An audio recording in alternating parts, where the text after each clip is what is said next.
I'm not looking at social media to be my sole income. Okay, so I don't know about y'all, but I've noticed that there's a huge influx of broke ass influencers on TikTok that are begging for money, and some of them even being involved in scams. Yesterday, I saw this TikToker who had almost 1 million subscribers or followers, and she was involved in a GoFundMe scam, and the GoFundMe got shut down. And it's just like, the problem with so many of these TikTokers is that, or any influencer, is that they're living above their means. And something that my grandma taught me as a kid that I'll never forget is she said, if you cannot buy something with cash in hand right now, then you cannot afford it. Or if the money isn't in your checking account right now, the full amount, you can't afford it. And it's like, I've seen so many scandals over the years of influencers, from YouTube or any, community that have gone broke because they start to live above their means. And you should never live above your means in life if you don't want to set yourself up for failure. Like, let's say an influencer makes $40,000 in, their first big payout month, right?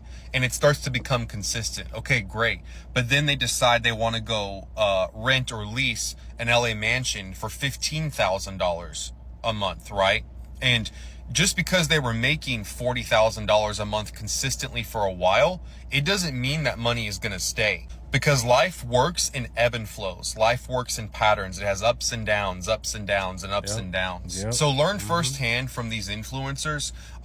Definitely do not live above your means. Have a goal in life, a goal you want to meet, of the life you want to live, and then take actionable and reasonable steps to get there.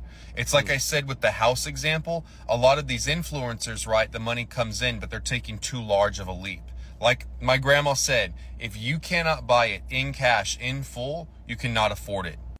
It makes a lot of sense. What we have now is an epidemic of broke social media influencers.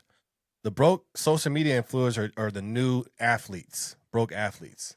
You have a lot of people make a lot of money on social media, but they never had money. They don't have nobody talking in their ear on how to spend the money. What the problem is, and why we have broke social media influencers, is they think the money gonna last forever. The one thing you have to understand about social media, you don't control your audience. These social media platforms control your audience. So you have to understand, how do I create a business within a business? See, a lot of people use social media as their business. This is your core way you're going to make money.